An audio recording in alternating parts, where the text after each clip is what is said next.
Hey everybody, this is Perch, and got a reader question on what is the current era going to be called? I think Zach did a video on the current era. Will it be forgotten or not? And that's kind of where this question is stemming from. But the viewer question seemed to indicate that a couple channels are talking about this, and I'm not sure, but I think it mainly stems from that video. Um, the interesting thing, just kind of fun fact here, kind of in the same vein of, I'm still, by the way, tripped out several days later. And in my head, I'm still imagining what it would have been like if Ronald Reagan had not gone into politics and instead been a writer artist. And we would have had, like, what would that have been like? I don't know why. I can't get over the idea that he'd been like the Eisner Award. Would it be the Reagan Award? Like, I'm sorry, there's just lots of questions I have here. Anyway, kind of the same fun fact. I was looking through some old comic book resources and some newsletters and some things from the 80s, and I was doing it because I was trying to find some articles that I want to talk about. And I was noticing people were talking about the Bronze Age and the modern age of comics. And the same question was going on then of kind of in the mid 80s, mid to early 80s, what will the new age, what's the current age going to be ultimately called? And a lot of the people responding were responding extremely negatively. That the current age, meaning the 80s, was going to be like the garbage age, the tin age, the cubic zirconium age, basically a lot of just garbage age. And I remember in the 90s, we kind of went through this again, where it was maybe in the most generous, it was the hype age or the Rob Liefeld age or the no feet age. I remember that was a common one day, but basically a lot of very disparaging things. And so it's kind of for me, I've kind of come to the conclusion that when you're in the current age of comics, you tend to think it's going to be shitty and that the best years are behind you. I don't know. This is a premise I'm increasingly coming to accept and contemplate, that the people are always going to bag on the current age of comics.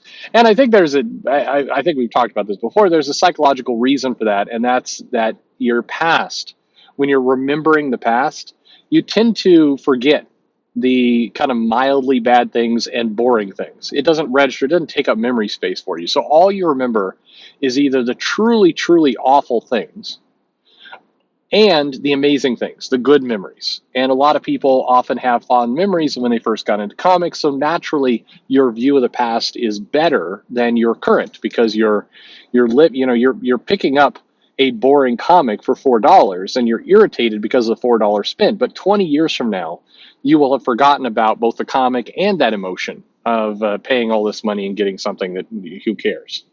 That's natural what you're getting. Um, there's a poor woman on the side of the road, and her dog. She's like walking the dog, and the dog's like decided, you know what, I'm done. And the dog is just laying down in somebody's lawn, and she's like yanking on the leash to, like, she's dragging this dog across the lawn, and the dog is taking the approach of, you know what, screw it, you can drag me home. And just, I don't know why, that's funny. Sorry, I'm distracted by squirrels today. Um, what is the current age going to be called? Like I said, I do think there's this general negativity that happens whenever we're in our current age. I think some of that's going on here.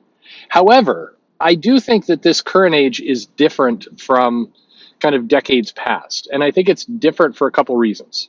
Number one, I think the price is really starting to feel painful and egregious.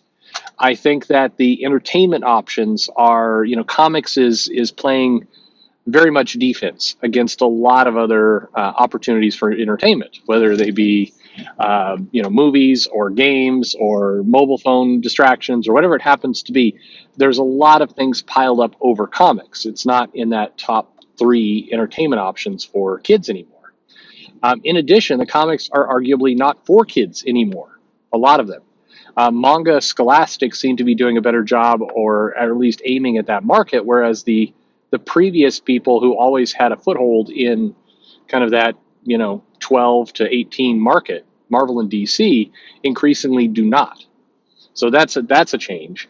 And then the other factor is comic books seem to be extremely confused as to if they are kind of IP marketing tools of movies or if they are, their own standalone product. And I think the pendulum kind of swings wildly back and forth while they struggle to figure out what in the hell they're supposed to be. Sometimes comics almost stubbornly seem to go against the movies. Like, nope, we're our own world, we have our own thing, and this is what we are. And then at other times they will randomly just be subservient to the movies.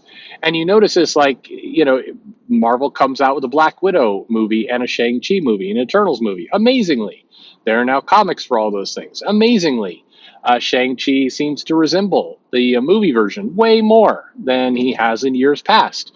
Suddenly they are kind of erasing things in the past that don't fit into the movie. And so there's all these like little shifts that I think take place where comic books are, they're both subservient to the movies and they're constantly almost like a rebellious teenager trying to prove that they're more than just the movies, and it feels like that from time to time. It feels like the kind of the it's the angry rebellious teenager who lives in a very rich gated community, and so they never really get into any kind of real trouble. They'll go out and they'll smoke cloves in the behind the school, not actual cigarettes, because that those are icky for poor people, and not actual weed, because I mean we don't want to do anything illegal here, but we found some cloves in a shop that sells like patchouli oil, and that's like that's what we got.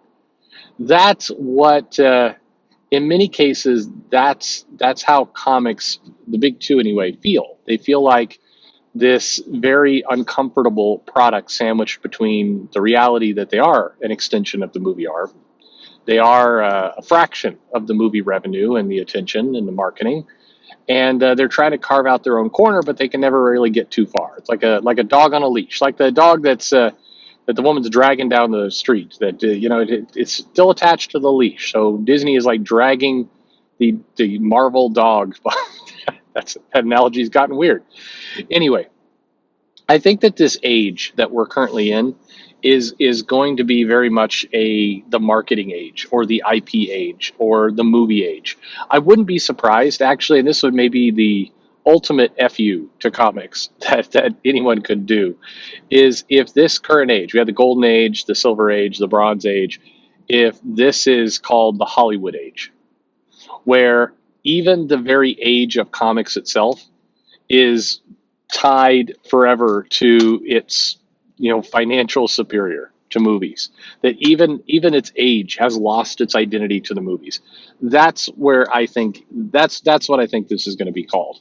Comics is going to be forever linked and largely judged by the fact that the MCU made buckets and buckets of money, that DC, even though it hasn't made Marvel money, still made a ton of money, that a movie like Aquaman can come out and make hundreds of millions of dollars, and this is the movie age. We're in the Hollywood age of comics.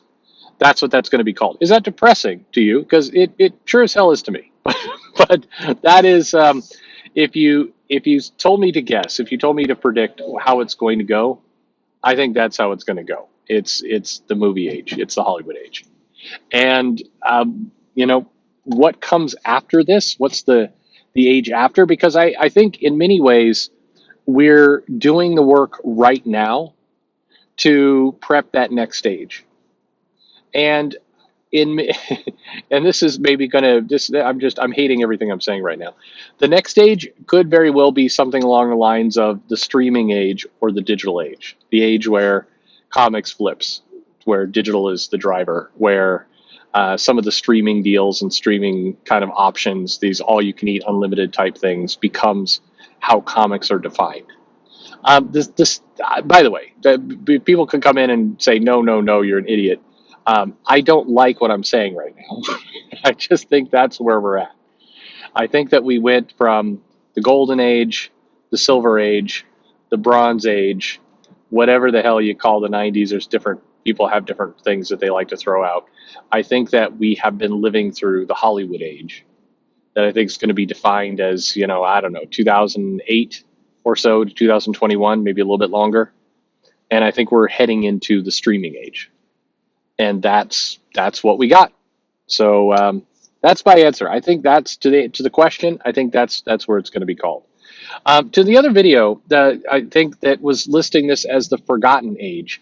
I think that in a way, I think there's some truth to that. I think you could call it forgotten, you could call it overshadowed. I think that's by nature the Hollywood age has been that the comics have been largely forgotten or overshadowed by Hollywood, by movies.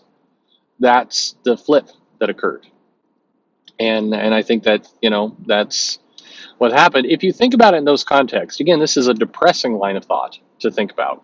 But if you think about it in this context, it starts to make a lot of sense. Like in around 2015 or so, when Marvel started pumping out all this brand new IP, all these new characters, all these new things to appeal to kind of a Disney audience or a kid audience or whatever it happened to be, that very much fits. That's how Hollywood works. You have tons and tons of different pitches, different options, different characters, different concepts that are getting thrown at the wall.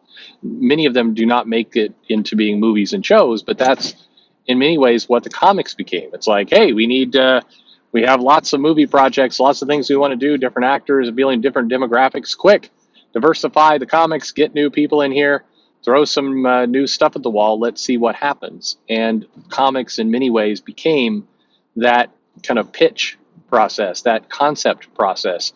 The only difference is rather than those concepts being kept to, boardrooms and agents, they were printed as comics. And that's basically what we have. So I think we're living in the Hollywood age. I think we're heading into the streaming age.